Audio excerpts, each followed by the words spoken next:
Boa tarde a todos. Bom, não sei quem esteve aqui no nossa dupla de palestras, né? Nós viemos nessa casa e demos uma palestra no domingo de obsessão e depois demos a palestra de desobsessão, né? Aí, como era um tema que ficou para o outro mês, quase, né? Eu terminei de fazer a segunda parte um mês depois, surgiu a ideia da Cris de a gente fazer isso de uma vez só, né? Para quem não assistiu, inclusive, aquela palestra, que aí já seria no mesmo momento o assunto de obsessão e desobsessão, né? Que é um assunto que estava muito em voga nas casas espíritas. Inclusive, foi o tema de um ciclo de palestras lá da USP da Penha. E aí, quando a gente lembra, né, desse termo obsessão, na primeira palestra, nós iniciamos esse assunto com uma passagem que está no Evangelho de Marcos, que é uma que muitos de nós conhecemos, porque ela tem uma coisa assim meio misteriosa, né? Quando Jesus está lá, está no versículo 9 do capítulo 5 de Marcos. Jesus pergunta, qual é o seu nome para o endemoniado, né? E aí ele responde, meu nome é Legião, né? Porque somos muitos, né? E a gente pode analisar essa questão da legião, né, como esses espíritos inferiores, imperfeitos, em perturbação, porque a população espiritual da Terra ela é o reflexo da população dos encarnados, né? Então, se a gente olha para o mundo e a gente fala, nossa, quanta crueldade, quanta guerra, ai, maldade, o cara maltratando animal, maltratando criança. Pô, que povo ruim, né? Que povo ruim. Essa só pode ser a paisagem espiritual que nos cerca, porque somos nós mesmos que estamos aí nos acotovelando, nos rodeando. Tem um livro do Manuel Flamengo de Miranda, uma psicografia do Divaldo, de 1981, que ele já falava naquele livro, sofremos uma epidemia de obsessões. E os espíritas são chamados a tratar desse assunto, a conhecer esse assunto, para então poder atuar. Sempre que a gente fala de obsessão, a gente fala o quê? De uma influência. Né? Você está lá pensando na sua vida, nos seus problemas, e você recebe uma influência. Que cada religião vai dar um nome a essa influência. Cada um escolhe um nome para... Eu sinto que algo não é meu, eu fiz alguma coisa que não deveria, isso aqui é mal, eu estava tentando seguir o caminho do bem. No Livro dos Espíritos, também temos uma questão muito famosa, que muitos de vocês conhecem como espírita, que Kardec pergunta, influem os espíritos nos nossos pensamentos e atos? Perguntou duas coisas. Nos nossos pensamentos e atos? A resposta foi, olha, muito mais do que vocês imaginam. Aí continua, de regra, ou de ordinário, são eles que vos dirigem. São os espíritos que vos dirigem. Não no sentido de fazer escolha, mas no sentido de oferecer o caminho. Vai por aqui, por aqui? Vai por aqui, vai por aqui? Vai por aqui?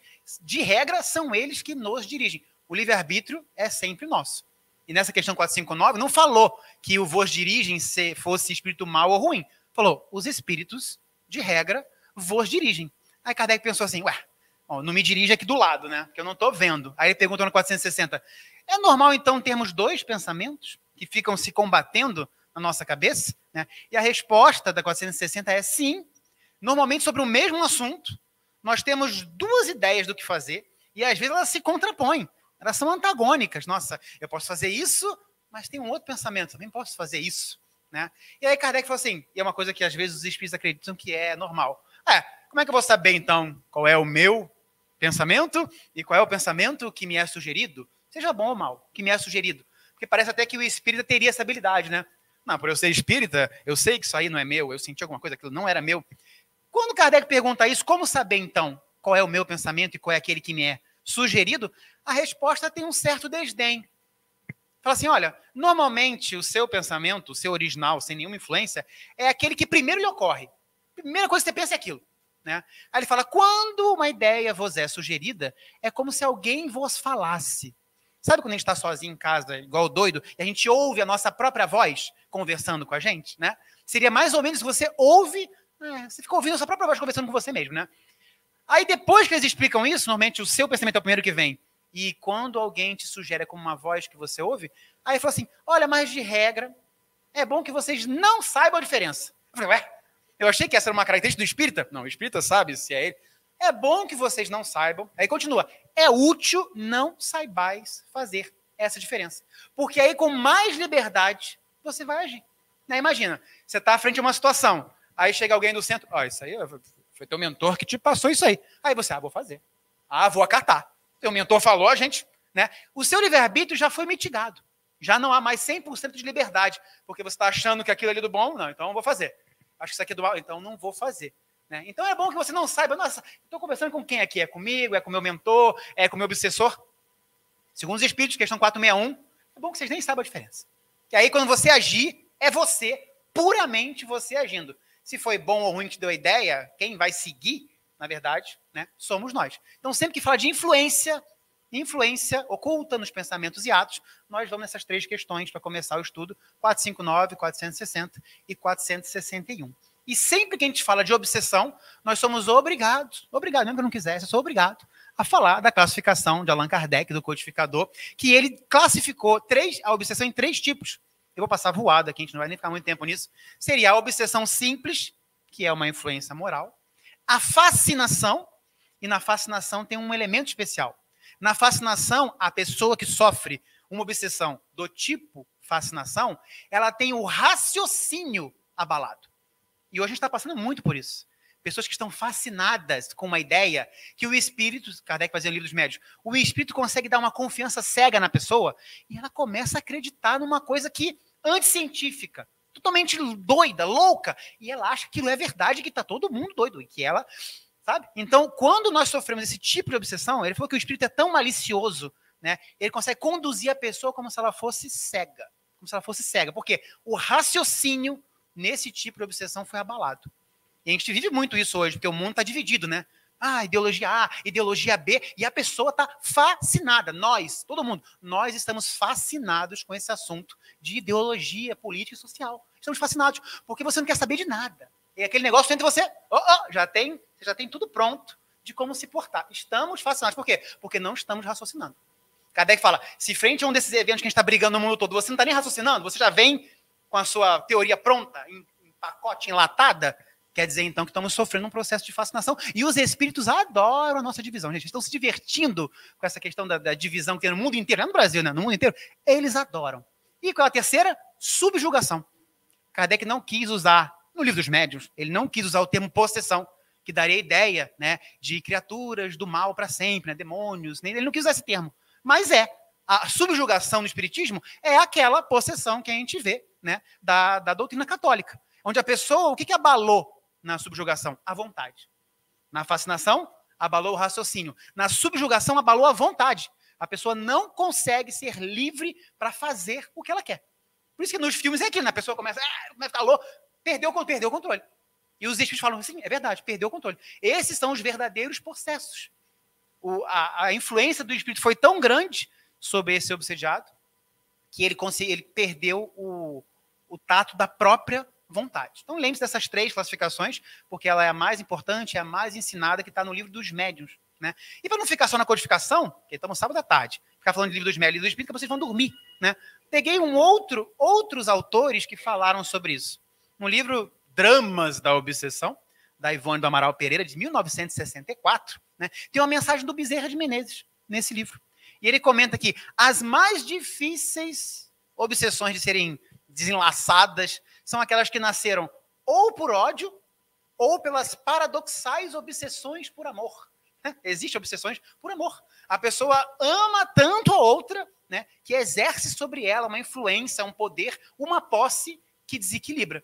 Então, ele falou que essas, as mais difíceis de combater, né, obsessão, não é aquela que você foi lá no final de semana, foi numa festa lá, e estava lá na festa um monte de encarnado, um monte de desencarnado, aí chegou um desencarnado perto de você, conversou com você, você aceitou algumas ideias. Isso não é a obsessão mais difícil, né, de ser desenlaçada. Foi uma coisa ocasional, como nós temos essa relação com os encarnados. Né? A gente não pode encontrar alguém que está numa roda, aí a pessoa começa a falar alguma coisa, aí para a gente se enturmar, a gente começa a falar, não estou falando sobre isso porque, né, esse é um assunto que nem me agrada, estou me sentindo mal aqui.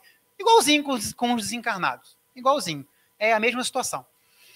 E um outro autor, de novo, Manuel Filomeno de Miranda, ele falou assim, olha, normalmente nós temos na obsessão as condições preponderantes, e essa palavra estranha, que são as condições predisponentes. As condições preponderantes são o espírito, as necessidades de resgate dele, as imperfeições que ele tem. Agora, as condições predisponentes às obsessões, segundo o Manuel Filomeno de Miranda, vocês vão entender muito bem.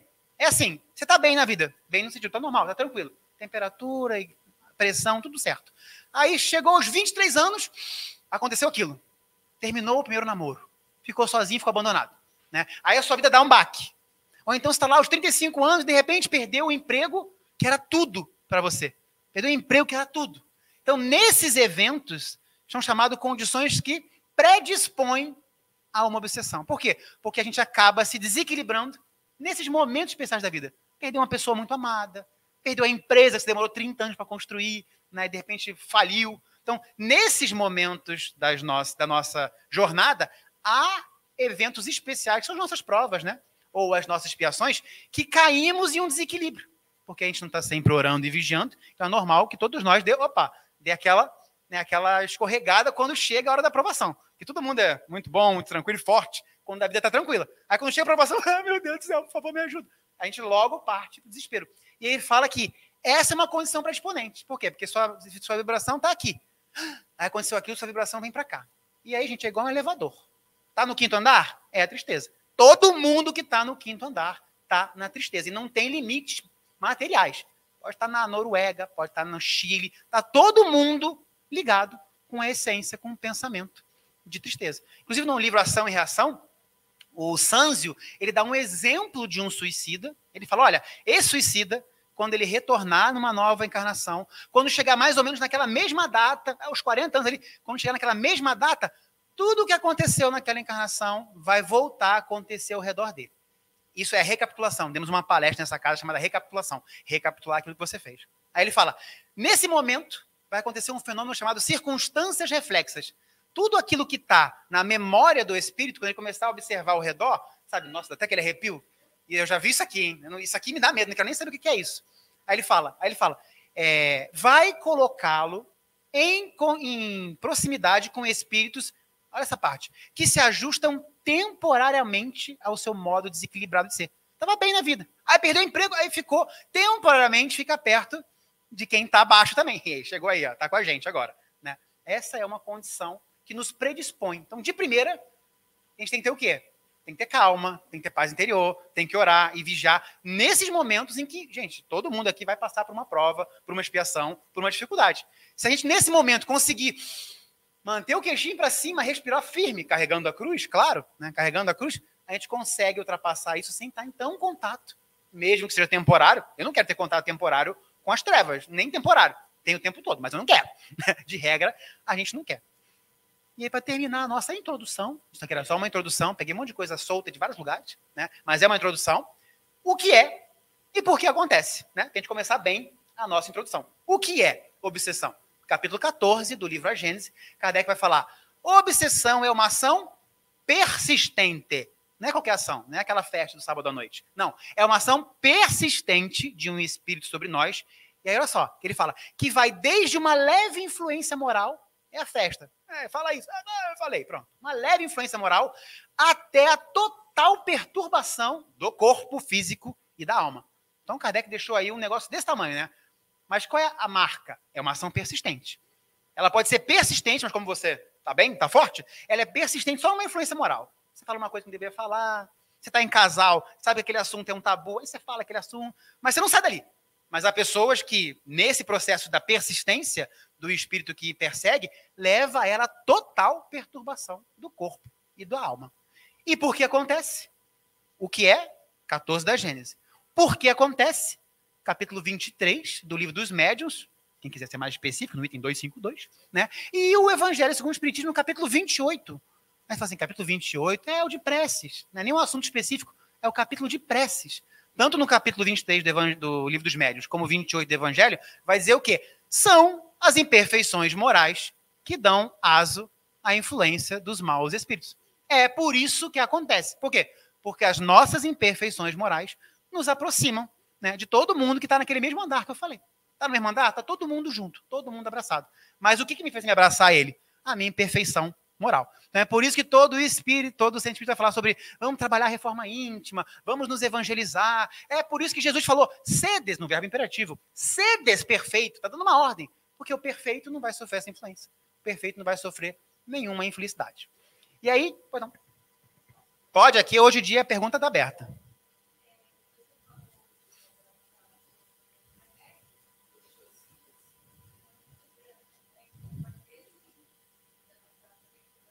Leve influência moral?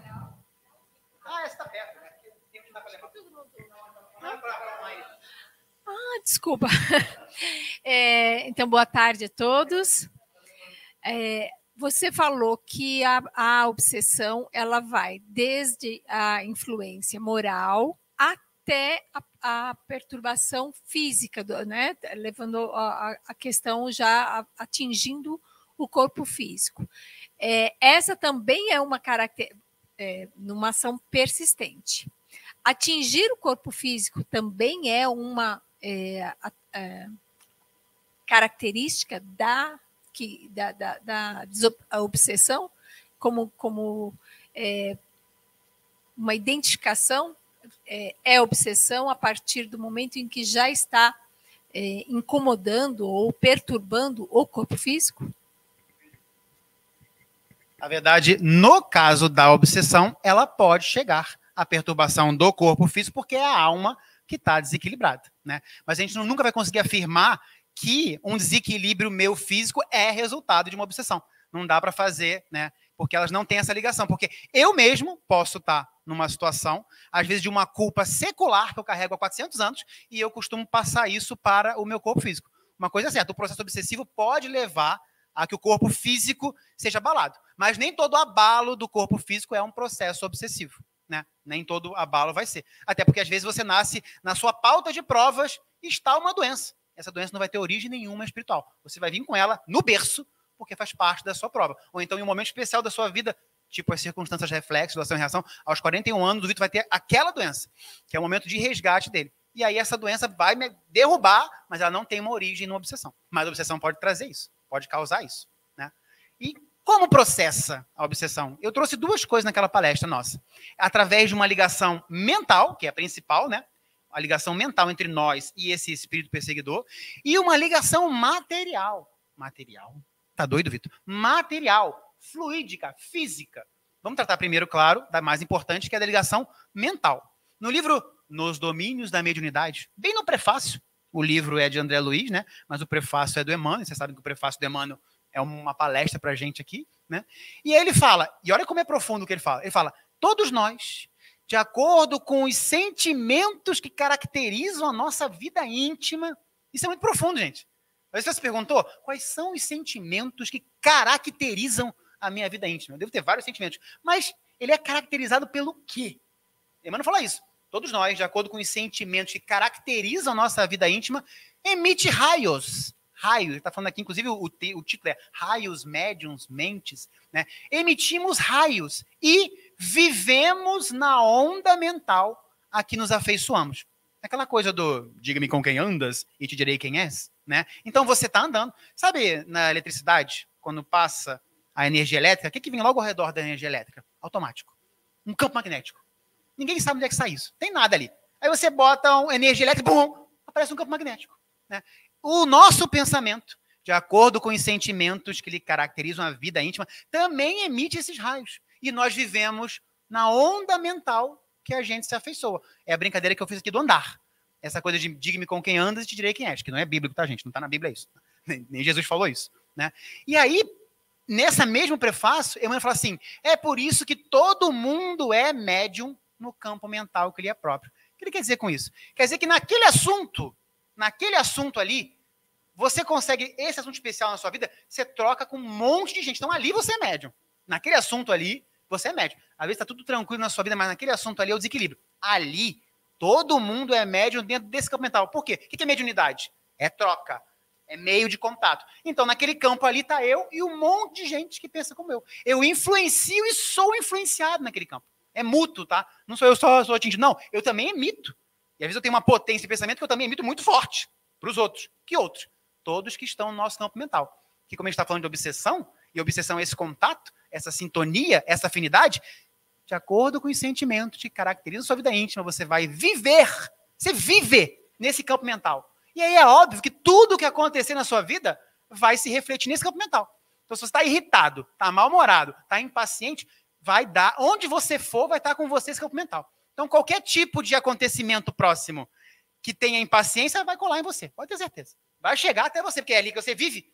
Você edifica o seu caminho. Então, nossa, como que é importante esses sentimentos que caracterizam a nossa vida íntima. E para o caso de obsessão, é mais importante ainda. De novo, no livro Ação e Reação, eu até comentei aqui da última vez, que é uma aula que o obsessor dá. tá lá o André Luiz e o Silas tentando ajudar um grupo de pessoas lá. Eles estão meio que infiltrados, assim, né, no local lá, com um pessoal que era os Vingadores, não da Marvel, mas eles tinham se formado em escola dos Vingadores, né? Aí o Leonel fala, não, mas eu aprendi na escola dos Vingadores como fazer tal coisa. E aí, quando ele percebe que o Silas, que é o orientador lá, sabe muito, né? Ele se empolga com a análise que o Silas faz do processo de influência do encarnado com o desencarnado. Aí ele se empolga e fala, não, é muito fácil, palavras dele, tá? É muito fácil influenciar alguém encarnado. E aí ele fala o que ele faz. Ele vai lá, pega o bloquinho dele, e aí ele tá trabalhando, tá, gente, para as trevas. Ele não tem nada pessoal com ninguém, o Leonel. No caso dele, não tem, não, aquela pessoa. Não. Ele é trabalhando pro mal, ele é das trevas. Aí ele fala, não, é muito fácil. Eu vou lá, fico perto da pessoa e começo a analisar os pensamentos dela. Aí vai contando lá, tem um contador lá, ele vai contando. Aí chega no final do dia, ele fala, gente, já sei como a gente vai fazer. Dos 195 pensamentos que o Vitor emitiu, 112 era esse assunto aqui. Lembra? Os sentimentos que caracterizam a sua vida íntima. Aí ele fala, é só ver o tema central daquela pessoa. Ou o desejo base. Ou talvez seja o desejo central, o tema base. É por aí. Né? Todo mundo, ele fala, todo mundo tem um desejo central. Todo mundo tem um tema base na vida. Nossa, era assim na adolescência, foi assim quando eu fiquei adulto, foi assim na madureza. Esse assunto é sempre esse assunto na minha vida. Esse é o seu tema básico. Esse é o seu desejo central. É ali que as coisas te mobilizam. Algumas pessoas nem ligam para isso que está ligando. Ah, nem, tá nem aí. E para você aquilo, nossa, eu não tenho condição. Aquilo ali para mim é a coisa. Aí ele falava, descoberto qual é o tema central da pessoa, o que caracteriza a vida íntima dela, aí é ali que a gente vai tacar fogo. Se dos 195 pensamentos ele pensou 112 vezes nisso, você tem dúvida que é por aqui que a gente vai desequilibrar ele? É isso que ele fala. Só que a parte bonita disso, a parte da justiça divina é o seguinte, né? O que ele vai fazer lá? Ele diz que ele fala assim, ele superexcita de imagens aquele assunto que a pessoa já tem dentro dela, e ele sufoca ela com as próprias criações dela, porque foi ela que criou. Foi ela que criou. E ele ainda fala assim, olha o nosso campo mental, aí ele ainda vai falar assim, quem quiser, livre ação e reação. Ele ainda fala, e não só ele tem um pensamento dele, que já é um desejo central, já ocupa uma grande parte no dia a dia do pensamento dele, como eu, o Leonel, envio mais imagens para ele pensar no assunto, como ele também é sufocado pelas outras inteligências que pensam igual. Todo mundo ele vai receber essa energia do obsessor, e ele vai começar a pensar só naquilo, e ele vai começar a se conectar com todo mundo que pensa igual. Aí ele fica sufocado. No caso do ação e reação, a questão era dinheiro, era avareza. E os obsessores, na verdade, queriam se vingar da pessoa que herdou o dinheiro. Eu acho que nem era o moço que estava hospedado, ele nem era o verdadeiro vilão. Foi o pai que morreu, mas como o filho recebeu dinheiro, eles queriam que quem tivesse dinheiro pagasse. Né? Em resumo, nenhum obsessor pode acender a nossa fogueira. Nenhum. Deus é tão justo que nenhum deles podem criar em nós um ponto negro que a gente não tenha. Mas sim, ele pode pegar um pouquinho de gasolina lá e tacar. No fogo, mas quem acendeu o fogo? Quem acendeu o fogo da inveja? Quem acendeu o fogo do ciúme? Quem acendeu o fogo da contenda, do mau humor, da impaciência? O fogo estava aceso. Orar e vigiar é isso. Aí ele só vai lá e joga. Por exemplo, ganhei aqui um presente de umas plantinhas dos meus gatos, né? Podem estar aqui, nesse local, os 50 maiores espíritos de maltratos a animais do sistema solar. Nenhum deles vai fazer eu chutar meu gato. Nenhum. Porque esse ponto negro eu não tenho. Tenho vários, tá, gente? Mas esse eu não tenho. Esse eu não tenho. Pode estar aqui os 100... Nossa, impossível, chuta o gato. Não vai rolar. Não vai rolar. Porque Deus é justo. Eu não tenho essa maldade em mim. Eu não tenho esse ponto negro. Agora, a gente não vê um monte de gente chutando gato, chutando cachorro, jogando carro em cima, fazendo experimento. Pois é, para eles é fácil. Mas para mim não. Esse assunto não vai rolar. Então, quanto mais você se evangeliza, quanto mais você se aperfeiçoa, mais difícil fica para o obsessor achar o espaço, porque a questão dele é jogar gasolina. Ele não pode acender o fogo. Por isso que ele tem que ver qual é o tema base. Vamos ver o que essa pessoa pensa pra caramba, porque é ali que eu vou... O resto, se ela não pensou nenhuma vez nesse assunto, você acha que é por esse assunto que eu vou desequilibrar ela? Não tá nem aí pra isso. Tem gente que tá nem pra dinheiro, gente. Não liga muito, ganhei, perdi, mas não liga. Agora, pra outra pessoa, tudo é. Aí é fácil pra desequilibrar. Então, isso já nos convida que é equilíbrio, né? Tudo ter equilíbrio, em tudo ter moderação, né? Agora você pergunta... o cara chega lá com um bloco, fica analisando o pensamento do outro. Você tá parecendo um filme de ficção científica, hein, Vitor? Será que isso aí passa no checklist da codificação? Será que Allan Kardec falaria, olha, Acho que isso aí, não sei se eu escrevi na codificação algo parecido. Não que não exista verdade fora da codificação. Kardec falou que nem tudo está entregue na codificação. Mas se a gente encontra base na codificação para esse evento de ficar lá, um espírito do lado do outro, anotando tudo, descobri aqui. É meio... Imagina você falar isso em outra religião, você está tudo doido, né? Esse pessoal espírita não bate bem na cabeça. Capítulo 14 do livro A Gênese, Kardec tem um item chamado Fotografia do Pensamento. Fotografia do pensamento.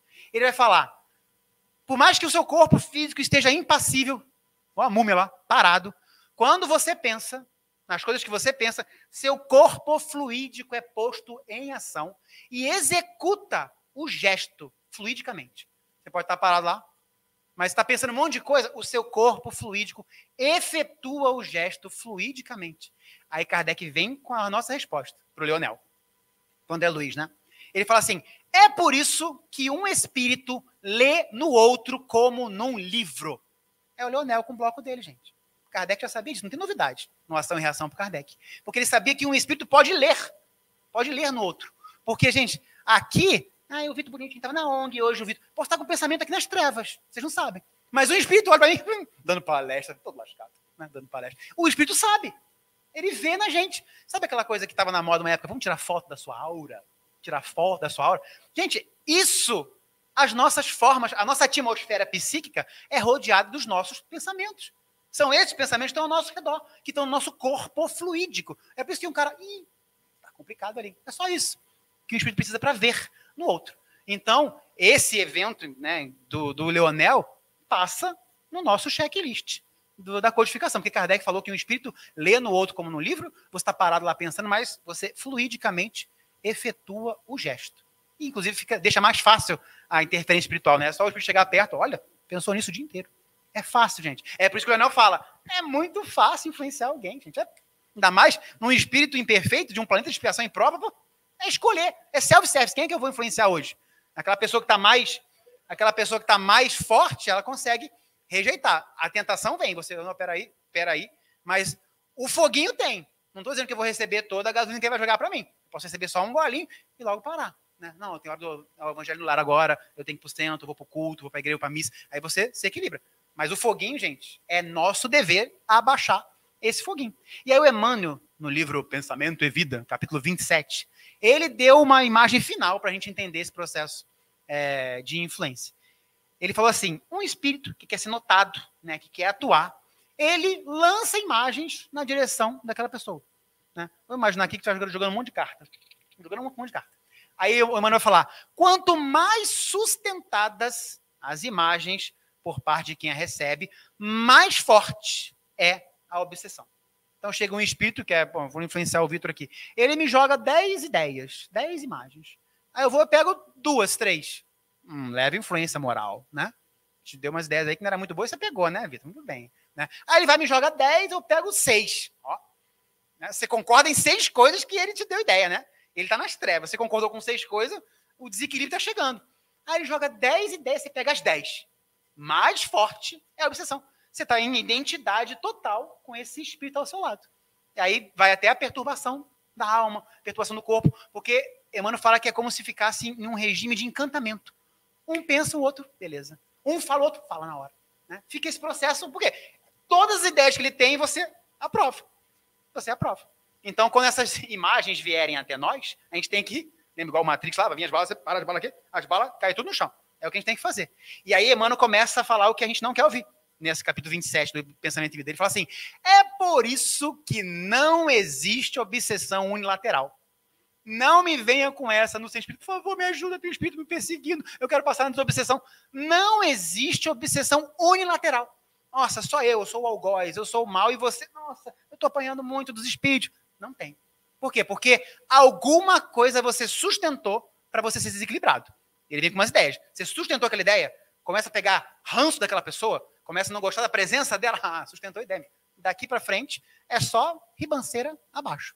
E aí, nesse mesmo capítulo 27, ele fala uma outra coisa interessante. Ele fala, toda obsessão começou por um debuxo vago. Eu não sabia que era debuxo, claro, eu fui ver no dicionário, é um rascunho. Né? Toda obsessão começou por um debuxo vago que te visita oculto.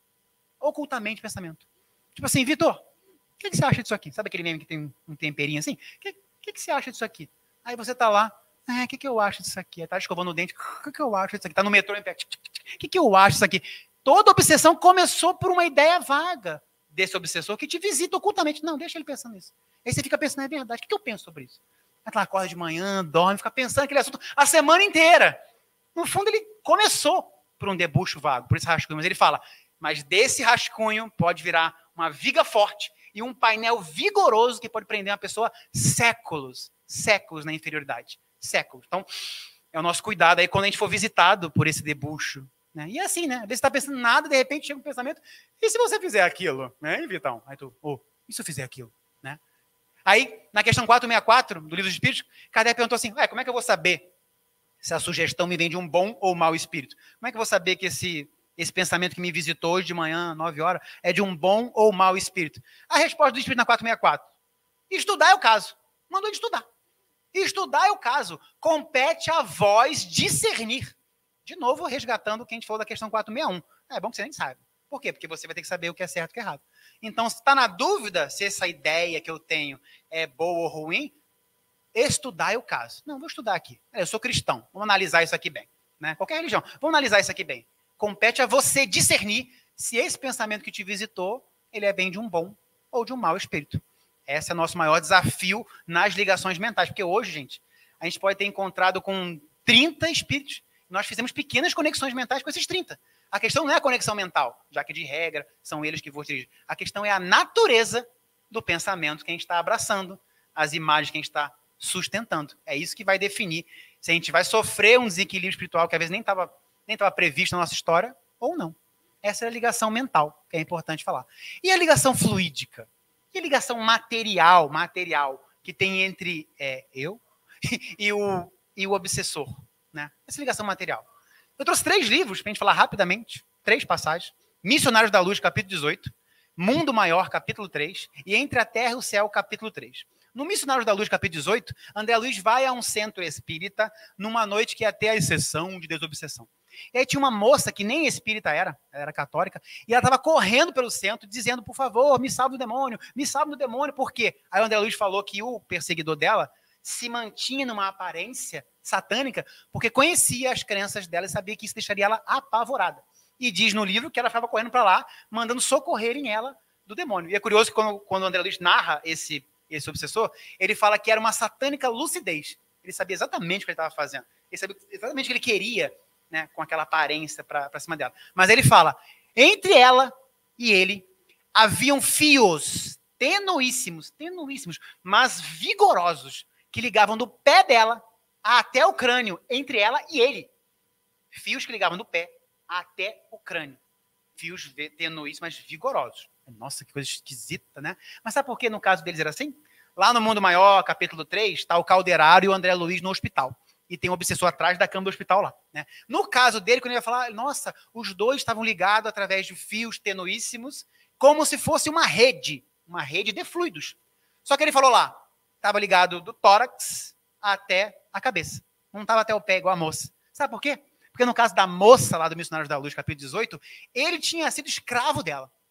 A gente tem que voltar lá no Bezerra, no livro Dramas da Obsessão, que ele falou, as obsessões de ódio são as mais difíceis de serem desatadas. Porque ali, no caso, ele odiava ela, ela também odiava ele. E aí, não sei se vocês sabem, quanto mais você odeia uma pessoa, mais Deus vai deixar você perto dela. Mais Deus vai unir essa pessoa. Não adianta fugir, gente. Quanto mais odiar, mais ele vai aproximar. Pode não ser nessa encarnação, mas vai dar um jeito de vocês virem irmãos, depois, quem sabe, pai e mãe. Quanto mais odiar, mais... É porque é da lei a reconciliação. É da lei. E eles se odiavam. Eles se odiavam muito. Então, a ligação fluídica entre eles, o que um sustentava, assim, assassina, e te matava de novo. E a ligação entre eles ficava cada vez mais forte. Mais forte. Então, quando você já pede perdão para você mesmo, você já quebraria metade, né, dessa força. E no livro Entre a Terra e o Céu, é aquele livro da Odila, da Zulmira, da Evelina, que o garoto morre afogado por um descuido da moça. E aí, quando tá lá a mãe obsediando a madrasta atual, né, aí André Luiz narra assim, entre as duas, entre a Odila e a Zulmira, haviam como tentáculos de um polvo. Tentáculos de um polvo. Essa ideia material, essa ideia desses fios fluídicos que ligam as pessoas que estão em desequilíbrio. Aí tentáculo do povo, do crânio ao pé ligado, lá na cama do hospital, do tórax, fios vigorosos. Isso aí não está parecendo de novo filme de terror, não, Vitor? Não está parecendo filme de ficção científica? Né? Será que a gente consegue passar de novo pelo checklist de Allan Kardec? Se é fato ou é fake essa informação que o André Luiz deu na nossa reação? Eu dei 3 livros do André Luiz. Missionários da Luz, capítulo 18, Entre a Terra e o Céu 3 e Mundo Maior 3. E eu achei 3 vezes Kardec falando disso. Falando desses fios fluídicos, Kardec. Então não tem novidade para Kardec nesses 3 livros. Né? O primeiro, capítulo 14, gente, capítulo 14 é fluidos na Gênese. É o capítulo mais legal, assim. É muita coisa que se fala nesse capítulo, é para estudar com calma. Né? Aí ele fala, nos casos graves, nem todos, nos casos graves de obsessão, o espírito obsessor atua sobre o outro através de uma rede fluídica, como se fosse uma teia fluídica. Então Kardec sabia muito bem que essa influência ela poderia ser também física, também material, porque os nossos pensamentos eles são uma espécie de matéria. Eles são fios invisíveis. Né? Aí na Revista Espírita de dezembro de 1862, quando ele está falando de novo do processo obsessivo, ele fala, o outro espírito que quer atuar sobre ele, cobre-lhe como um manto, ou um casaco em algumas tradições, cobre ele com um casaco fluídico, e nós temos uma ligação material ainda, é aquela coisa que deixa você angustiado, não deixa você preso, aqui, tá doendo aqui, porque tem um fluido aqui preso, não, você fica triste, a natureza é moral, apesar de ser físico, o efeito é moral. E naquele capítulo que ninguém lê, que é o 28 do Evangelho segundo o Espiritismo, lá tem uma prece para o obsediado, um modelo de prece, né? Um modelo de prece. Aí quando o Kardec está lá escrevendo um modelo de prece, ele fala, e que o seu espírito protetor possa livrá-lo do fluido que se encontra impregnado. Então Kardec sabia muito bem que no processo obsessivo, além de você ter uma ligação mental com o outro espírito que te persegue, né, há entre vocês uma ligação material, uma ligação fluídica. E é isso que a gente vem tratar na passe, na fluidoterapia. A gente está atacando uma coisa que é material. Não é a causa principal, mas é uma causa, né, que você tem que levar em consideração. Essa é a ligação fluídica. Inclusive, gente, eu trouxe aqui todo o resumo da palestra, está ali, tudo que eu citei. Se vocês quiserem depois conferir se eu não estou mentindo, ou se eu não errei, está tudo escrito ali certinho qual é o livro. Eu posso ter falado uma besteira aqui, mas ali está certo. Ali eu conferi. Né? E para terminar, a gente poder comer lá um lanchinho, é o que, Vitor? Permissão de Deus nas obsessões. Temos que falar da permissão de Deus no processo obsessivo. Para começar, naquele capítulo 14, vocês não aguentam mais falar, no capítulo 14 da Gênesis, Kardec fala assim, num planeta como a Terra, de provas e expiações, onde a maldade é a regra, que lá no capítulo 3 do Evangelho fala, planeta de expiação e prova, onde o mal predomina. Né? Aí fala assim, num planeta como a Terra, a obsessão deve ser encarada como prova ou expiação. E entendida sob esse aspecto. Então Kardec fala assim, olha, na Terra, obsessão pode ser uma prova ou expiação. Pode ser só uma prova que vai ficar te tentando, pode ser uma expiação que vai te levar à loucura. Pode ser uma expiação, um processo expiatório. Então ele fala, é assim que deve ser encarada a obsessão. É uma prova ou uma expiação. E aí, na 466, ele pergunta, no Livro dos Espíritos, por que Deus permite que os maus espíritos nos incitem ao mal? Está querendo saber, indiretamente está perguntando por que Deus permite a obsessão. Por que Deus permite que um espírito, né, me incite e trabalhe para o mal? A resposta da questão 466, Livro dos Espíritos, olha, é exatamente, né, para testar a sua fé, testar a sua força, testar e provar. Está passando por uma prova. Você vai conseguir resistir essa investida? Né? Testar a nossa fé, testar a nossa força. Aí outra questão 531. Kardec pergunta, termina a malevolência de um espírito para mim depois que ele morre? De um encarnado, perdão. Assim, uma pessoa que é muito seu inimigo, nossa, se deram mal a vida inteira. E ele te odeia, você odeia ele. Aí Kardec pergunta, termina a malevolência dele com a morte? A resposta dos espíritos, olha, quase sempre ele pode perceber que não vale mais a pena ficar brigando. De regra, tudo que a gente briga aqui, até um espírito mediano já não se importa muito no espiritual. Não tem que pagar boleto, não tem casa, carro, não tem isso lá. Então, às vezes, todas as nossas intrigas materiais aqui, quase sempre, tá? A gente no espiritual já deixa para lá. Quase sempre. Porque quais são as que realmente trazem dor? As que foram afetivas. As de relação. Amor, ódio, abandono, né, frustração. Isso que causa. Agora, inclusive, tem uma questão dessa no Livro dos Espíritos e a resposta é assim, olha, é como se fossem 2 pessoas que cresceram e olham para a criança, a gente brigava quando era criança. De regra, a gente não fica brigando por questões materiais aqui, lá. Mas continuação da resposta à questão 531. Mas se Deus permitir, pode continuar a persegui-lo depois da morte, ou até em outra encarnação. Se Deus permitir. Esse tópico aqui é permissão de Deus nas obsessões. E aí pensa assim, vamos dizer que em 1832 eu tenha assassinado alguém num escuro beco de Paris com um martelo, né? Aí tô aqui agora, vida, sou espírito, dando palestra e tal. E aí chega o espírito que eu matei. Cheio de raiva, né? Ele vai chegar perto de mim e vai falar o quê? Assassino! E eu, como espírito, vou falar o quê? Como espírito, não como Vitor. Eu era Joseph Blatter. Como que eu vou falar para ele, como espírito? Sou. Ele vai falar, você é um assassino, você me matou. Eu vou falar o quê para ele? Sou. Fechou aquela sustentação que o Emmanuel falou. Jogou uma ideia, assassino. Já que sou. Iniciou-se um processo. E tem mais, né? Diz André Luiz, a dívida segue o devedor. Quem causou esse problema aqui? Você. É outro que vai resolver? Não, é você que vai resolver. Então Deus permite a aproximação desse inimigo do passado para que vocês se reconciliem, né? Mas é o outro que vai resolver o meu problema? Não. Então quando ele chega e te cobra, a gente aqui encarnado, eu não sei de nada, eu esqueci porque eu reencarnei. Mas você em espírito, gente, a emancipação da alma, está dormindo, ele te reconhece, você fala e você sou mesmo. Aí a gente volta naquele caso da moça do Missionários da Luz. Se eles dois fora do corpo ficam um atacando o outro, a obsessão é cada vez mais forte, leva cada vez mais à perturbação. Agora, se você falar, olha, matei mesmo, não tem como escapar, mas não quero matar mais. Conheci Jesus, não quero matar mais ninguém, desculpa pelo que eu te fiz. Você já cortou aí metade desse processo de aproximação. Porque é ele que está te atacando. Você tem que se perdoar para poder aliviar o peso dessa obsessão. Porque Deus vai deixar ele chegar até você, porque foi um problema que você causou. Você causou isso, esfaqueou ele, agora resolve. Deus deixa mesmo que se aproxime da gente. Faz parte da lei que vocês se reconciliem. Mas a gente sustenta. Na ligação mental, ele vai falar e você fala, sou mesmo. Mas se você falar e falar, mataria de novo. Nasce aqui no Brasil. Aí, gente, o processo obsessivo vai ser muito maior. Então, a questão do auto-perdão é importante nesse processo obsessivo. Aí você fala assim, Vitor, mas eu não sei, eu tô aqui encarnado, não sei se eu matei alguém, se eu roubei, não sei. Mas é pelo seu proceder de hoje que você dá uma resposta para ele. Eu não sei, gente, a gente fez muitas coisas que não nos orgulharíamos. Se passasse no telão aqui as minhas últimas 5 encarnações, a Cris e o Marcelo não me chamariam mais para fazer palestra, né? Porque o seu obsessor, ele tem uma foto sua. Ele tem uma foto aqui, ó, o Joseph Blatter aqui, ó, 1820. Esse aqui, ó, esse aqui. Então, se ele tá perto de você, aí você tá lá, aí tá no centro, aí tá orando. Aí chega lá, de madrugada, tá dando marmita. Aí chega lá, tá conversando com um desconhecido na rua. Onde ele vai, ele começa a olhar, cara crachá. Tá diferente, né? É o cara que eu conheço, é esse aqui. E Kardec fala, às vezes você está sendo chamado a educá-lo. Porque Kardec ainda fala que você pode tirar um amigo disso. Um perseguidor, que vai virar um amigo. Porque, olha, eu devo ter feito... Nossa Senhora, mas agora eu quero andar para frente. Se você não sabe o que você fez, Vitor, eu não posso me arrepender de uma coisa que eu não sei que eu fiz. Faz sentido. Mas com a sua demonstração de hoje, você pode mostrar para toda a comunidade espiritual que te rodeia que você hoje é isso. No passado pode estar escuro, mas hoje eu sou isso. Então, já perde a razão da perseguição.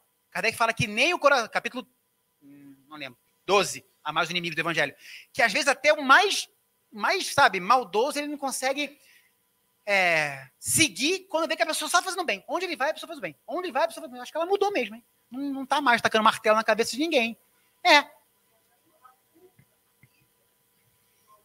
Sim, é o assassino, sou.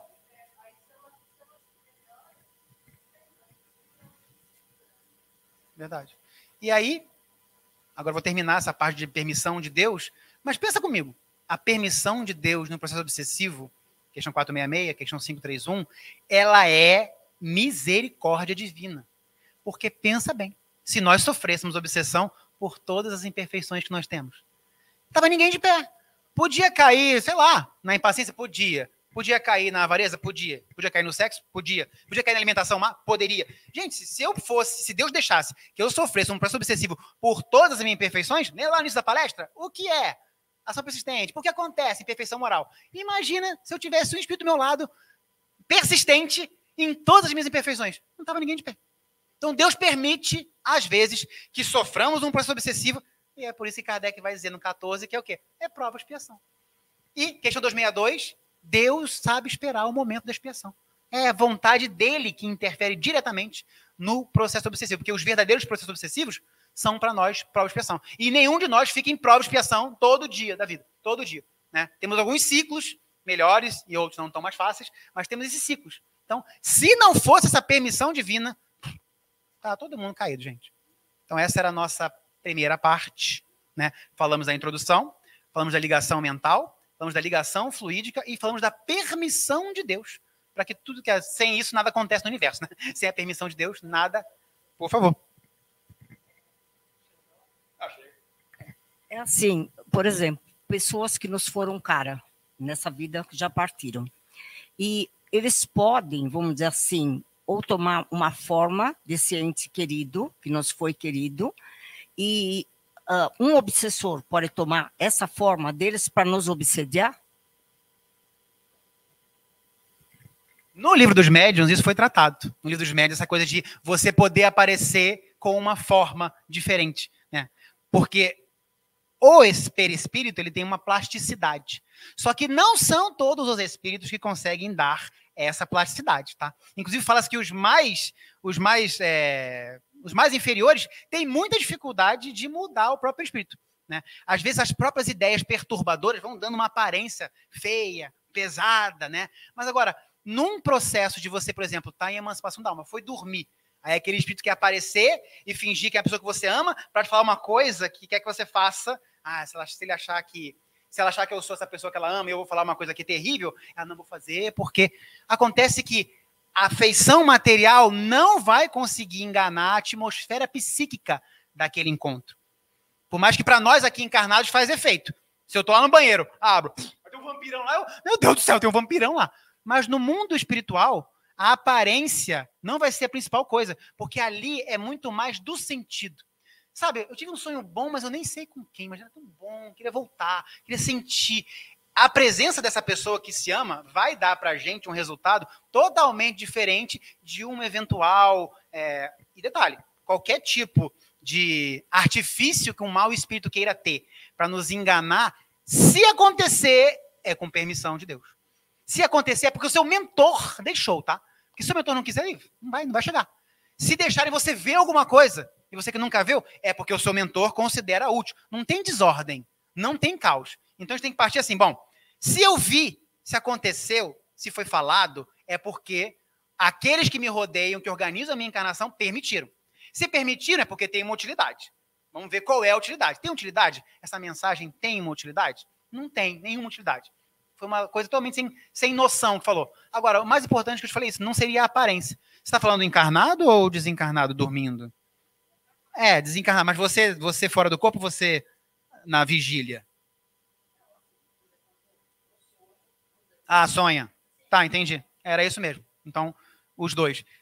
O que vai ser predominante aí é qual vai ser o resultado, a sensação do sonho. Né? Isso ninguém engana, porque às vezes você acorda pesado e nem sabe o que sonhou. Aí você acorda bem também nem sabe o que sonhou. Então, a visualização poderia ocorrer. Poderia.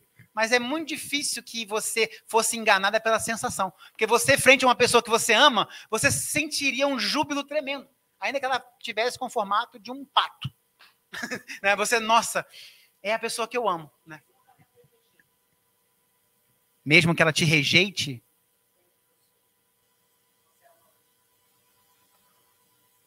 bom, a gente não pode esquecer que nem todas essas visões, né, seriam exatamente o que você está pensando, de ter aquela pessoa lá. Mas aí seria uma coisa bem pessoal, né, entre você e essa pessoa, essa questão da rejeição. Descobriu uma coisa que você fez encarnada e magoou ela. Acho muito improvável. Então, pode acontecer mais que você tenha... Porque acontece, o seu corpo espiritual que está lá fora, processando informações, o seu cérebro físico não estava lá.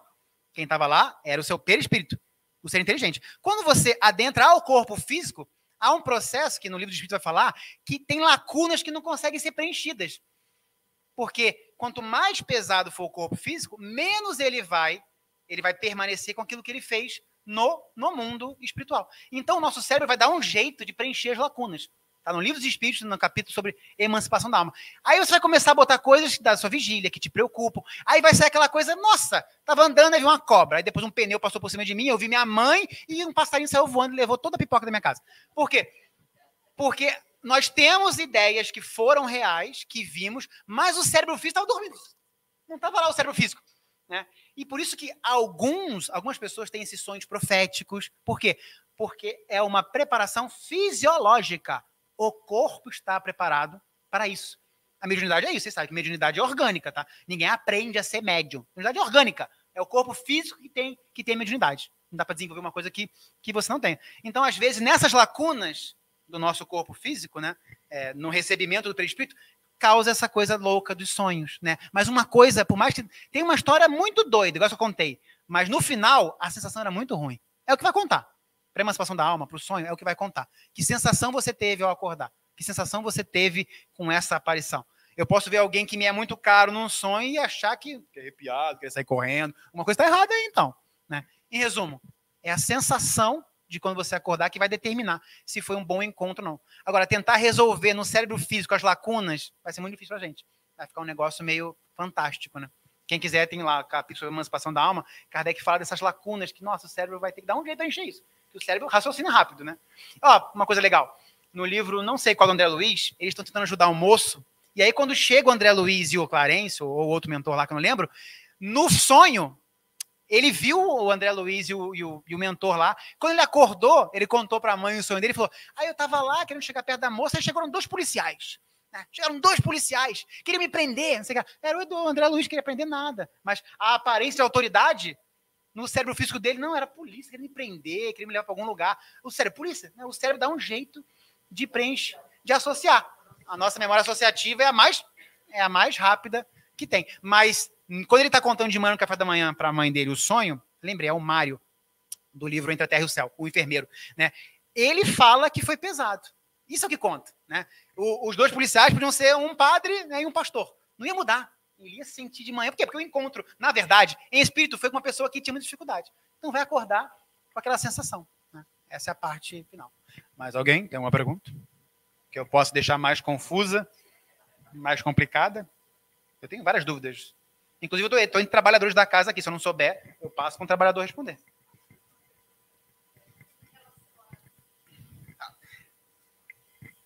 Fazer uma pergunta em relação ao relato da Marli. Hipoteticamente, né, nem sei qual é né, nenhum detalhe em relação a isso que ela trouxe, mas, por exemplo, você teve uma vida de encarnados, né, onde você tem uma pessoa que passa a ser cara para você, uma pessoa da família, uma pessoa próxima, né, sabendo que Deus coloca realmente as pessoas que nós precisamos né, de resgatar ou aprender a conviver ou amar junto conosco. Mas, quando o espírito vai para o mundo espiritual, ele toma consciência novamente dele como espírito.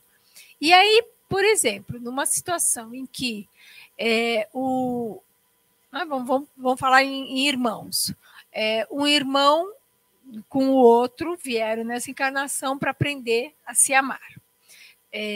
Eles tinham, né, um ódio mortal lá por um prejuízo ou alguém que tinha, sei lá, matado o outro.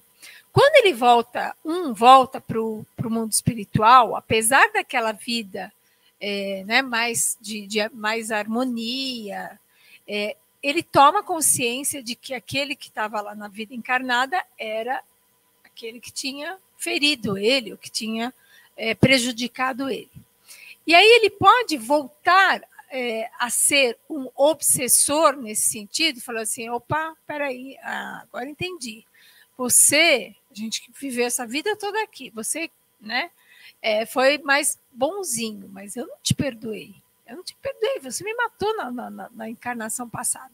Ele pode ainda assim, como ela disse, por exemplo, rejeitar num sonho ou trazer essas reminiscências né, de uma vida passada e ainda assim querer ser um obsessor? Sim. Primeira coisa, nós, nem na emancipação da alma, nem no recém-desencarne, nós estamos completamente donos do nosso passado espiritual. Principalmente durante o sonho. Nesse livro, inclusive, no Entre a Terra e o Céu, né, mais de uma vez o André Luiz fala aquela apatia característica dos encarnados que nos visitam. Né? No fundo, estar ligado ao corpo físico faz com que você não esteja efetivamente por dentro de toda a sua história espiritual. E nem depois de recém-desencarnado. Então, nesse caso, a moça estava lá meio que seguindo assim o Clarence, sem saber o que estava fazendo. Ela estava dormindo na cama dela, mas de regra, nós encarnados, a maioria, numa olhada geral, né? Em emancipação da alma, somos ainda meio que entorpecidos, assim. E normalmente as ideias que nós temos durante o sono são aquelas que mais nos mobilizam, são aquele tema central lá. Nesse livro, por exemplo, ele queria levar a moça para ver o filho dela que tinha morrido, que era o inimigo dela do passado, inclusive, né? Que era o inimigo dela. E ela não estava nem aí. Aí ela disse, nossa, a gente passou por um lugar lindo, maravilhoso, mas a Odila só queria saber onde é que ela ia ver o filho dela, né? Allan Kardec vai chamar isso de ideias terrenas. Isso é um negócio que eu estava conversando com o Anderson. Pontos, vamos falar uma palestra sobre isso, porque Kardec nunca tratou desse tema num tópico, mas ele cita o tempo todo as ideias terrenas. Tipo assim, não, ele acabou de desencarnar, ele ainda está com as ideias terrenas. Ele ainda acredita, está pensando ainda em comer, boleto, minha herança, meu cachorro. Ainda está com ideias da terra. Então, primeira coisa a nossa percepção, ela não é clara durante a emancipação da alma, não na nossa condição evolutiva atual. Não é clara. A gente mais ou menos tem uma ideia assim do que mais nos chama a atenção. Mas nós não somos donos a ponto de... Inclusive, ela estava do lado de um ex-rival e ela não reconhecia que nessa encarnação era filho dela. É o que você falou. Era para criar um laço de amor. E a gente não lembra de tudo. Inclusive, desencarnado, depois de algum tempo, há muitas histórias no livro André Luiz que a gente é obrigado a passar por um processo para investigar as nossas memórias mais antigas. Por quê? No livro Evolução em Dois Mundos, ou no Mecanismo da Humanidade, não lembro, fala que o choque biológico da encarnação e da desencarnação afeta essa memória, que ela tem que tem um processo para buscá-la. Nesse livro, inclusive, que mais ou menos cito o que ela falou, de ter um rival, né, de ter um rival do lado, ali a ideia da espiritualidade, quando junta essas pessoas, é refazer essas relações, ressignificá-las com novos sentimentos. Então, o amor que ela começou a ter pelo garotinho, que tinha sido uma pessoa que ela incentivou a ser suicida numa outra encarnação, na Guerra do Paraguai, esse novo sentimento que é a forma como Deus faz para nos aproximar, para nos reconciliar, para ressignificar a relação, ele ocultava na cabeça dela quem era, que aquele Mário era o Leonardo. Ela não sabia daquilo. Fora do corpo, dormindo vai ser muito difícil, mas o sentimento que ela tinha hoje era do amor. Né? Era do amor. Agora, o livre-arbítrio está aí. Né? Ela pode, depois de ver a história toda, sentir uma certa animosidade. Né? Nossa, é aquela pessoa que fez aquilo, né? Mas é que tá. Esse choque biológico da reencarnação e da reencarnação, uma vida nova, você dando a luz a um filho, amando ele desde pequeno, isso ressignifica o peso, né? Às vezes que você tem com uma pessoa que foi má. Agora, respeitando o livre-arbítrio no problema que ela solicitou, que ela levantou, eu até acho que é possível que a pessoa fique, né? Um pouco, nossa, aquela pessoa é aquela pessoa. Caso isso seja dado a ela a compreender no sono, por exemplo. Ela compreendeu e viu, mas ao retornar para o corpo físico, essas incursões, quase todas, elas vão ser apagadas. Né? Aí você comentou que era encarnado para encarnado, a tua ideia era de encarnado para encarnado? Eram dois vivos que iam começar? Ou era o desencarnado? Era o desencarnado, né? Foi bom, aí desencarnou, e também era ruim. Se ele poderia tornar um obsessor. Eu não sei responder. Eu acho que é muito improvável. Muito improvável. Porque se olha, às vezes a espiritualidade tenta botar duas pessoas juntas, milênios não consegue, elas estão sempre se bicando, né? Então ele pode ter percebido, é aquela pessoa e nascer nele esse passado. Ao mesmo tempo que pode ser uma relação nova, né, que você deu exemplo, a pessoa era uma boa pessoa para ela. E aí Deus já começa a fazer aquela coisa, né, do equilíbrio. Agora, ele pode ficar com ela a vida inteira e ter uma vida muito difícil com ela encarnada e desencarnar e falar, sabia, aquela pessoa lá, e continuar a persegui-la. Acho que sim, eu acho que sim. Não sei se consigo trazer uma resposta definitiva, mas eu acho que de regra, quando que eu acabei de reler o Entre a Terra e o Céu, né? E ali o Entre a Terra e o Céu era tanta gente que se odiava, tanta gente. E no meio do final do livro para frente, eles se tornam amigos. Começam a frequentar a casa do outro, aí vem um como filho do outro. Então, assim, a forma mágica do amor de refazer. Aí, tem uma frase muito linda que eu esqueci, que eu li ontem, né, nesse livro, que André Luiz falou do poder que o amor tem de refazer essas relações, né? E ali foi amigo, aí um salvou a vida do outro.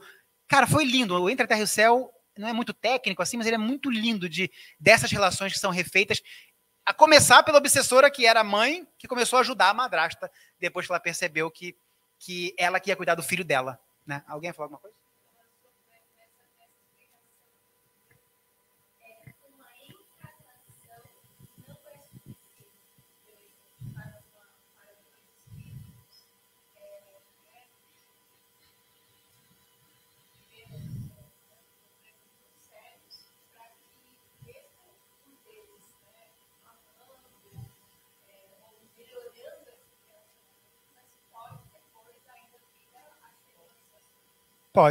Pode vir, pode sim.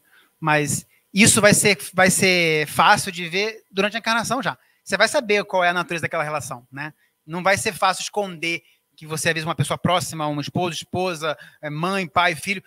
Ali você sabe se a encarnação deu certo ou não. Muitas dão erradas. Podem dar erradas 2, 3 vezes, mas Deus vai continuar. Inclusive, nesse drama do livro, todo mundo se odiava, mas tem que passar por uma questão aqui. Como é que você resgata? Segundo a doutrina espírita, como é que você resgata? Qual é o primeiro passo para resgatar? É arrependimento, expiação e reparação. Livro Céu e Inferno, capítulo 7. É assim que eu apago uma falta, né? Naquele livro lá, todo mundo estava super comprometido. Todo mundo estava super comprometido. Mas eles, quando realmente se arrependeram de preciso, como espírito, refazer a minha história porque eu estou sofrendo, e eu só vou encontrar paz se eu realmente me encontrar aquela pessoa de novo. Eles decidiram se encontrar. A questão é, quando as relações são refeitas, e aí você está aqui na carne, o passado retorna. Mas a decisão que você tomou na reencarnação, não era me encarnar aquela pessoa para a gente brigar 500 anos. Você, antes de encarnar, sabia das dificuldades, sabia das agressões mútuas, e sabe que eu só vou encontrar minha felicidade se eu apaziguar aquela chaga daquela má relação. Então, nós escolhemos esse encontro muitas vezes. No livro, os que se odiavam escolheram vir junto. Inclusive, escolheram casar com outro. Sabe quando o casamento começa tudo beleza, depois nossa, fica pesado, fica complicado. Mas, questão 266, do Livro dos Espíritos, fala assim, o espírito vê a meta. O encarnado só vê aqui. Mas o espírito vê a meta. Eu quero estar lá. Então, você tem que resolver isso aqui. Então, vamos resolver isso aqui. Mas eu só posso tomar essas decisões, gente, depois que eu me arrependi. Gregório, New Libertação, 500 anos no umbral lá, sendo juiz, atacando um monte de gente, e não estava nem aí para se arrepender. 500 anos, e aí? 500 anos. Não estou afim de sair daqui. Veio a mãe dele lá, ele se desmaiou porque não viu a mãe dele. E a mãe dele só foi lá. A mãe dele só foi até. Por que a mãe dele foi com 50 anos? Porque a mãe dele falou assim pro Clarencio, a partir de agora, eu sinto que Gregório começa a duvidar da vitória do mal. Tá começando a nascer um negocinho aqui, eu acho que o mal não vai ganhar. Aí a mãe, agora eu tenho uma chance. Agora eu vou lá. Mas passou 500 anos que ele podia ter reencarnado, ajudar as pessoas que ele maltratou. Não quis, gente. Livre-arbítrio é livre-arbítrio. Ele não quis se arrepender. Quando ele se arrependeu, agora vai começar. Aí agora, quando ele se arrependeu, ele... agora eu vejo que eu preciso. Preciso encarnar com aquelas pessoas que eu fiz mal e vou sofrer na mão delas, inclusive, talvez. A gente faz a escolha como espírito sabendo o que a gente está fazendo. Aí aqui na carne é a prova. Você estudou para o Enem lá. Aí chega lá a questão desse tamanho de matemática. Eu não sei. Né? A hora de encarar é aqui na vida encarnada. Mas com vontade firme, todos nós poderíamos vencer as nossas provas. No livro dos médios, nos livros Céu e Inferno, tem um caso de um moço lá, um monsenhor, um padre, que matou o monsenhor de Paris. Matou. Ele se arrependeu instantaneamente. Kardec chamou ele e falou, me arrependi. Já vai encarnar. Já vai encarnar de novo. Porque ele disse, nossa, ele matou o padre, então ele vai sofrer no umbral 300 anos. Não. Arrependeu. Primeiro passo da redenção. Deus está sempre pronto. Parábola do filho pródigo. Está sempre pronto. O Gregório quis ficar 500 anos. O monsenhor que matou o cara da França lá se arrependeu logo depois. Então, gente, o arrependimento está livre para todo mundo a partir de agora. E se todos nós estamos aqui reencarnados, é porque nós nos arrependemos. Não é só arrependimento no sentido de, nossa, eu fiz, não gostei. Não. É uma decisão do que fazer a partir de agora. Isso é arrependimento. André Luiz não ficou 8 anos lá no umbral. Clarencio do lado dele. Ele não viu o Clarencio, porque estava em outra vibração.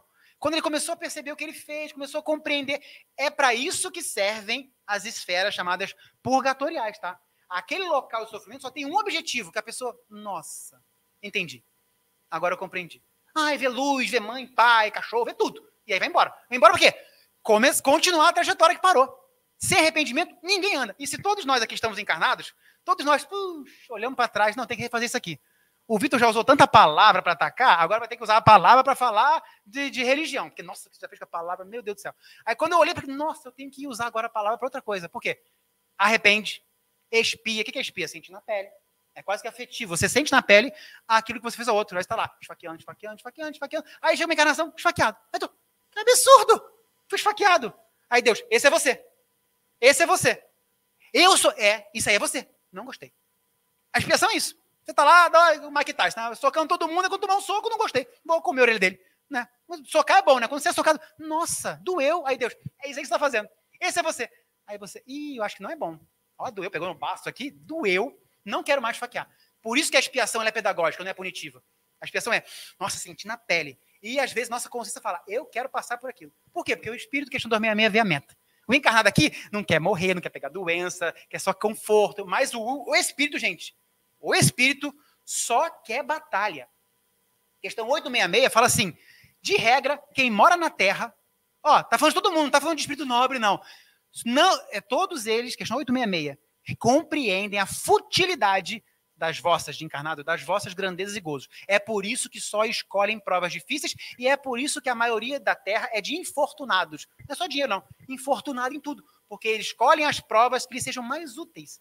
Nós, que aqui queremos ser rico, bonito, com saúde, nós, em espírito, de regra, reconhecemos a futilidade dessas grandezas. Então, o espírito faz uma decisão. E aí parece, o encarnado, coitado, que se vira, então, porque quem tomou a decisão? Aí você fala, eu sou um ou sou dois? Eu tomo uma decisão, aí chega aqui, não quero mais. Mas você que tomou essa decisão, eu sou um ou sou dois? Esse é o trabalho das religiões em geral. Espiritualizar o homem encarnado. A ponto de tudo acontecer na vida do homem encarnado, ele vai compreender, não, isso aqui é um objetivo espiritual. Eu não sou do berço ao túmulo, eu sou antes do berço, eu sou depois do túmulo. A minha meta é outra. Então, quanto mais a gente se espiritualiza, mais todas essas batalhas da vida material se transformam em coisas mais leves. Até que com Jesus, o fardo é mais leve. Agora, se você joga tudo para o material, aí tudo que é material te ataca. Você acha que só tem material. Você passou a tua vida para o material. Morreu, você não tem nada de matéria. Nada é matéria. Aí, acabou teu mundo. É por isso que nas sessões de obsessão está sempre alguém preso ao mundo material. E Kardec chama isso de ideias terrenas. Depois abre um PDF lá, procura ideias terrenas.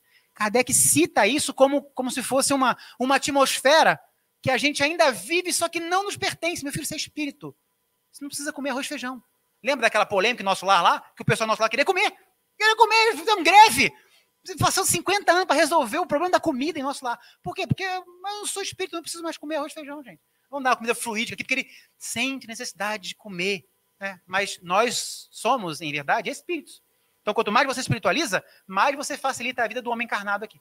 Para o homem encarnado, quando a gente começar a juntar esse espírito que vê a meta da questão 266 com esse homem encarnado aqui, gente, nossa vida vai para outro lugar.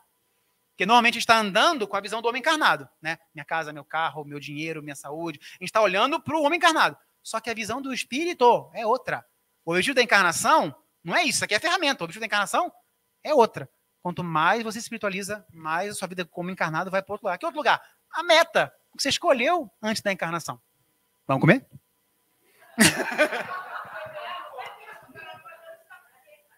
Tô. A garganta já está quase acabando. A Cris tem uma pergunta, gente. Tá bom, então, eu vou beber um pouco. Bom, situações que eu já li, de espíritos que às vezes eles vêm, por exemplo, às vezes ele reencarnou durante várias encarnações como um homem. Então, de repente, ele aprontou demais, aí quando ele volta no corpo de uma mulher ou volta numa outra situação para ele ficar teoricamente escondido, para ele não ser localizado pelos obsessores. Você já viu alguma coisa a respeito? E outra coisa também, obsessão em crianças. Como você falou, sempre é permitido, né? Mesmo em criança, porque ela vai ter algum aproveitamento disso. Da primeira parte, no livro Vida e Sexo, do Emmanuel, né, quando ele vai tratar no capítulo sobre a homossexualidade, no livro Vida e Sexo, ele fala de que há processos de inversão escolhidos pelo próprio espírito. né? Então eu venho numa polaridade masculina, e às vezes, ou por um problema meu aqui, ou por um abuso, eu sofro um processo de inversão que é, sem nenhum preparo, sem nenhum contato, já encarno numa polaridade física diferente da minha. E ele fala que isso normalmente é um processo de prova ou expiação. De prova ou expiação, né? Alguns, nesse processo de inversão, vão ter que utilizar a energia sexual para uma outra coisa, né? E para alguns vai ser um enorme sofrimento. E a gente não vê hoje pessoas sofrendo por estarem num corpo que não conduz com a personalidade psicológica delas. Então, provas e expiações que ocorrem num processo de inversão da sexualidade. Mas dizer que vai esconder de perseguidor, tipo, abusei muito do meu corpo, fiz mal a um monte de mulher, aí eu vou encarnar como mulher para me esconder, não consigo achar uma base na codificação para isso. Porque o espírito, ele não vai ver meu corpo, ele vê meu espírito. Né? Eu tô com a aparência do Vitor aqui. Eu já sou homem, não sou a aparência do José Bluffett que matou o outro. Como é que eu vou me esconder no meu corpo? Né? Não, o Bluffett era outro, mas ele vê o espírito. Né? Ele vai atrás, ele é atraído. E essa atração se dá por quê? Porque a dívida segue o devedor. Essa proposição é como se eu pudesse escapar dos meus problemas. Nossa, fiz um monte de besteira. Agora eu vim no outro corpo, vou me esconder. Ninguém engana a lei. Ninguém engana a lei. No corpo de um homem, de uma mulher, aqueles problemas que nós plantamos, eles vão nascer nos nossos pés. Né?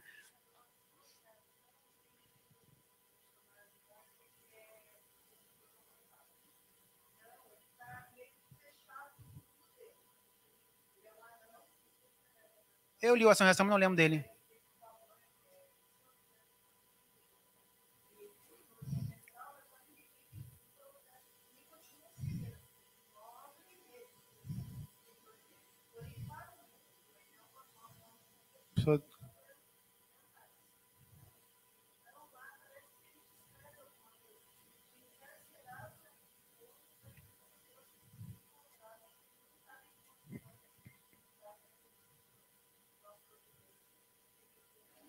De regra, dando a ele menos possibilidade de exercer os sentimentos que caracterizam sua vida íntima, de consultar o tempo todo a sua memória regressa espiritual, ele poderia indiretamente, né, estar numa situação que quem organizou a encarnação dele sabe que ele não vai estar próximo, né?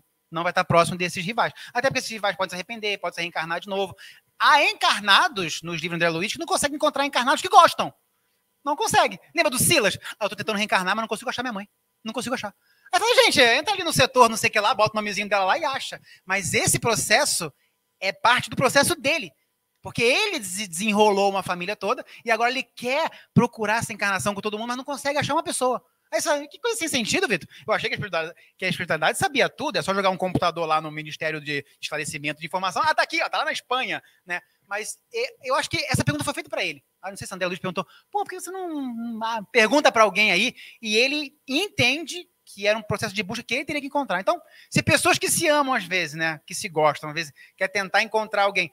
O livro do Emmanuel lá, quando a Lívia foi para as esferas superiores, e ele ficou lá, quando explodiu lá o Vesúvio lá, ele ficou séculos sem vê-la. Amava ela, ficou séculos sem vê-la. Vai o Emmanuel lá procurar, o Públio Lentulus, né? Vai ele procurar, cadê a Lívia? É Lívia? Eu sempre confundo com a do Paulo Estevão. Vai ele procurar ela lá. Não conseguiu. Ele vai ter que andar até ela. Né? Então, às vezes, acredito que isso aí, esse momento de estar nesse corpo, fazia sentido para ele, para que ele diminuísse, porque o choque biológico da encarnação, da reencarnação, tem efeitos no momento psicológico que você está. Né? Então, assim, ele vai emitir menos pensamento. Ele vai estar protegido dentro desse corpo por um longo período de momento. Né? Vai conseguir estar protegido dele próprio, possivelmente protegido dele. Mas, se quiserem, eu dou uma lida nisso aí para ver se eu consigo entender melhor o caso dele. E qual foi a outra coisa? Da criança. Bom, certamente, se acontecer, é com permissão. Só que toda permissão é dada quando há uma utilidade. É o que você falou. Há utilidade nesse processo de obsessão, né? Até porque no trabalho de obsessão você teria que ter um contato mental, né? Eu sofro moralmente, eu penso numa coisa que me causa. Uma criança não tem nem discernimento, né? Talvez para isso. Então, uma atuação energética das trevas, eu acho que não faria nenhum sentido que os mentores deixassem. Porque qual o aproveitamento que eu vou ter disso? Essa é a pergunta que a gente tem que fazer. Qual o aproveitamento? Pode ser. Se for para os familiares, né? Agora, tem que saber se para aqueles mentores ia ser permitido atacar essa criança para atacar os familiares. O obsessor pode até pensar, não vamos atacar ela, fazer se adoentar, sei lá, para que eles sofram, né? Se deixar essa aproximação, gente, foi permitido. por Deus em última instância. E se foi permitido é porque tem uma razão justa e útil. É que às vezes a gente não entende. Às vezes a gente não entende. Kardec, lá na Gênesis, quando ele está tratando do sofrimento animal, ele fala, não entendo. Não dá para entender, mas vamos tentar? Ele fala assim, por que eu vou tentar? Porque se Deus é justo, amor e soberana justiça e inteligência em tudo, ele não é menos nesse assunto. Ele não pode ser menos no assunto do sofrimento animal. Aí ele fala, bom, não sei, mas eu tenho que partir, eu tenho que vir para esse ponto aqui de que ele sabe tudo, que ele está certo, daqui eu vou começar a pensar nas minhas teorias. Aí ele fala do desenvolvimento da inteligência, do bicho que corre, do bicho que tenta trabalhar, mas ele tem que partir de um princípio que, olha, justiça, bondade, misericórdia, inteligência suprema. Então, quando a gente vai tratar de um tema desse, a gente tem que buscar isso. A gente começa a viajar numa coisa, nossa, não faz sentido, porque isso aí não tem utilidade, não tem utilidade nenhuma, não vai ser dessa forma. Eu acho que, pessoalmente, não estou falando de codificação aqui, eu acho que em casos raríssimos isso seria permitido.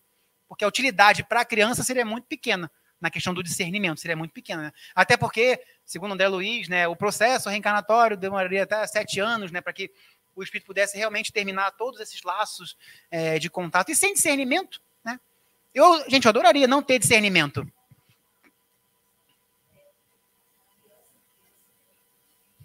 Sim.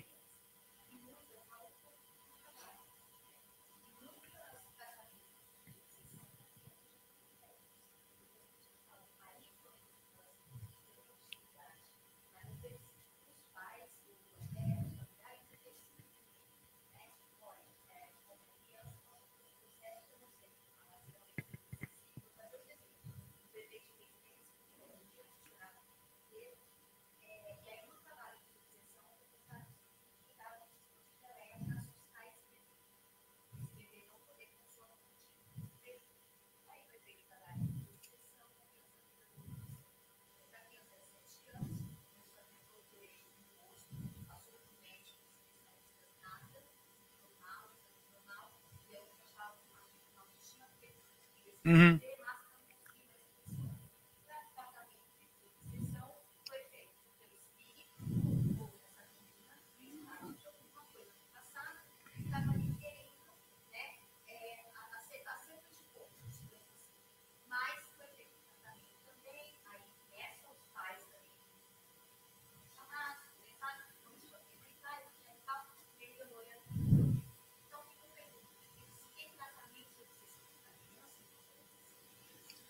Sim, eu não falei que não tinha. A questão é, se tem, tem que ter uma utilidade.